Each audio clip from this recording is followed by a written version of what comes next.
Nama saya Hanum Probawati. Umur saya 26 tahun. Saya tinggal di Los Timur, Kuta Banjar. Ini sebuah pengakuan kejadian yang tengah saya alami. Begitu berat sebenarnya membicarakan pengakuan semacam ini. Jujur, saya tidak tahu harus memulainya dari mana. Saat ini, hati dan otak saya tak pernah bisa berpikir dengan tenang. Seakan-akan diri saya terbakar oleh emosi yang bahkan saya tidak tahu dari mana ia berasal. Namun, perasaan semacam inilah yang memicu saya untuk menuliskan pengakuan ini. Pertama, saya menulis ini sekedar untuk meringankan beban diri atas tindakan-tindakan diskriminasi yang saya dapatkan dari orang-orang terdekat. Kedua,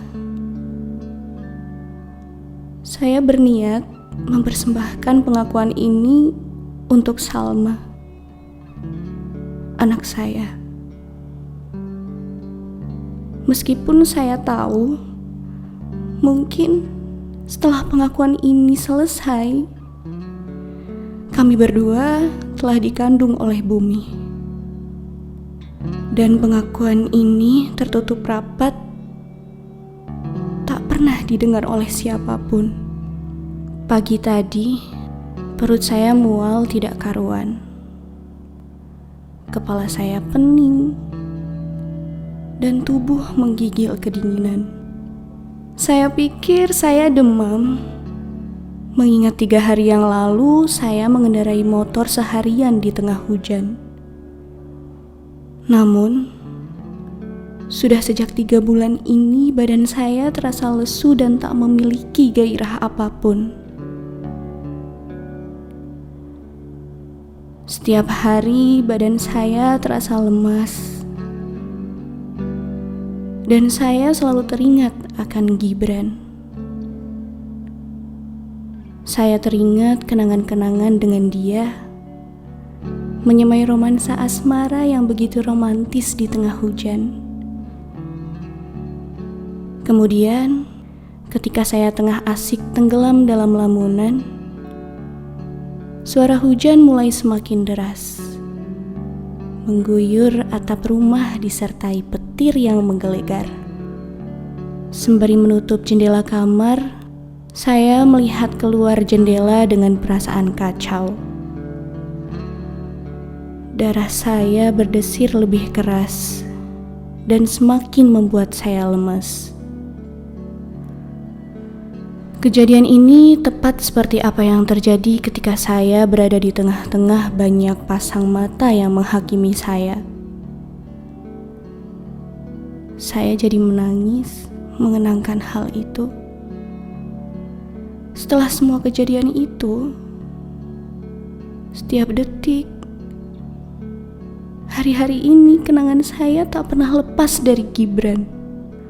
Saya hanya seorang gadis kecil tak berdaya dan polos. Ketika dahulu sewaktu pertama kali mengenal Gibran, umur saya masih 17 tahun. Saya masih suka main. Dan Gibran, bagaimana ya saya bisa menggambarkan Gibran dengan jelas? Bagi saya, Gibran adalah laki-laki yang gagah. Senyumnya yang lebar, badannya tegap ketika berjalan.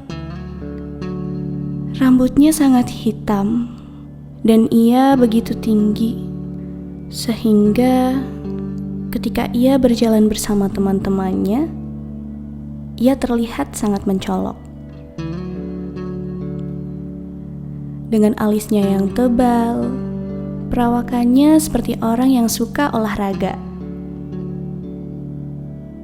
Ia pandai melucu.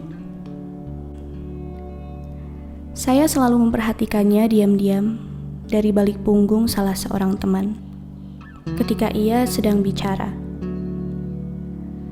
Menurutnya, saya gadis yang sangat pemalu. Kadang-kadang ia memandangi saya terang-terangan.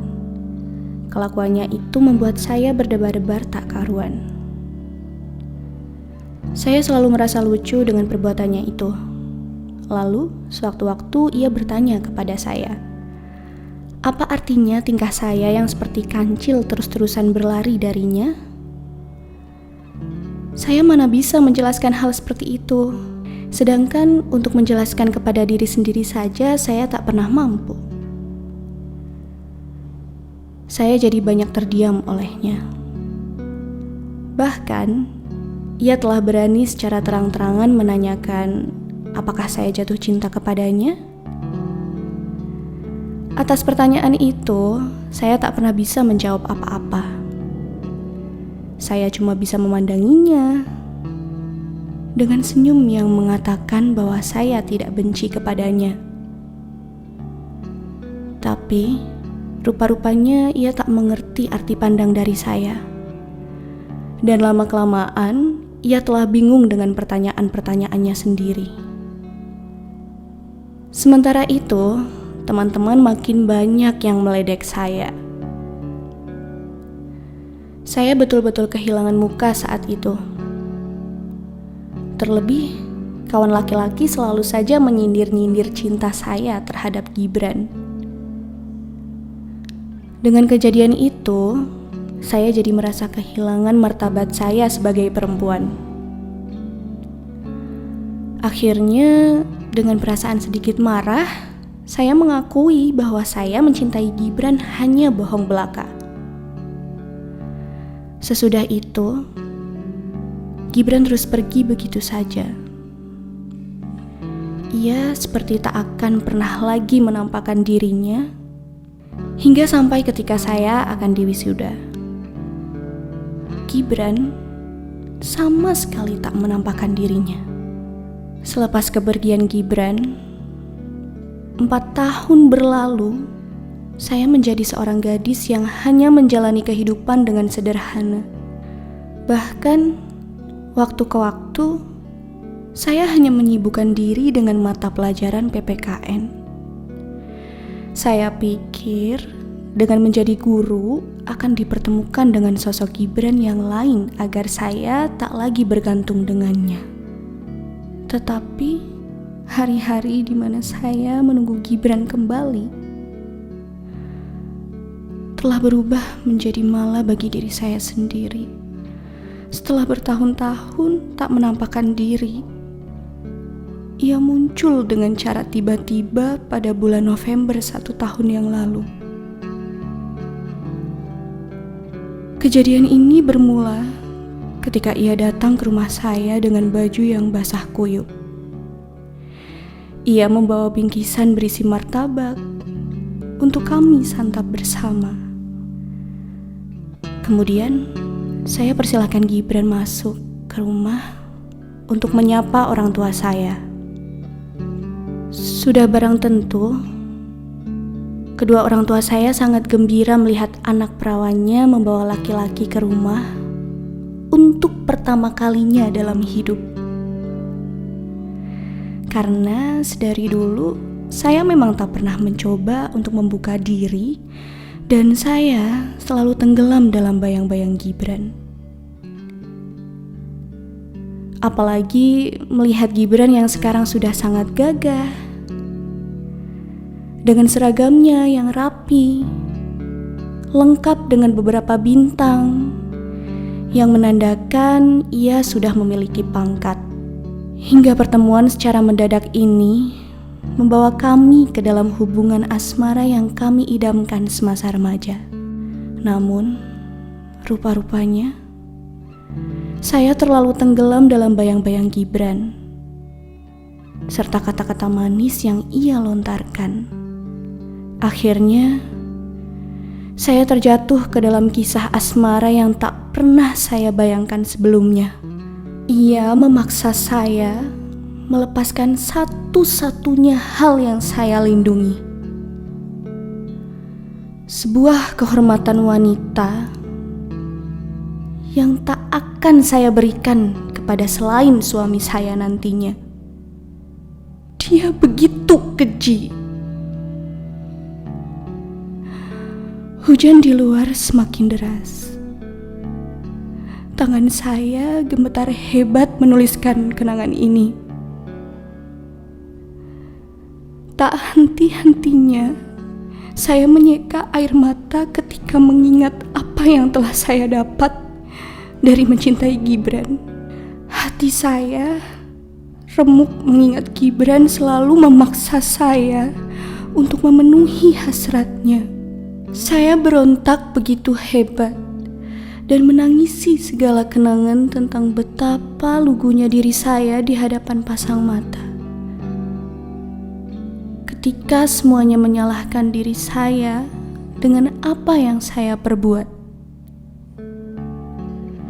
Dan tentang apa yang saya dengar dari mulut orang-orang ketika segala daya dan upaya telah saya lakukan untuk mempertahankan janin yang saya kandung ini. Ya, janin saya. Setelah mengadu kepada orang tuanya bahwa anaknya diam-diam melakukan perbuatan keji itu kepada saya, beliau justru menyuruh saya menggugurkan janin ini. Saya berniat pergi dari rumah dengan menggenggam racun yang akan saya minum. Saya akan meminumnya di daerah Los Barat. Karena jika saya mati, saya akan dikira kecelakaan. Sebelum meminumnya, saya ingin mengirim pengakuan ini untuk ibu. Saya melihat ibu saya memasak rawon sendirian dengan mata sembab. Dia memasak sembari menangis, mungkin karena merindukan bapak.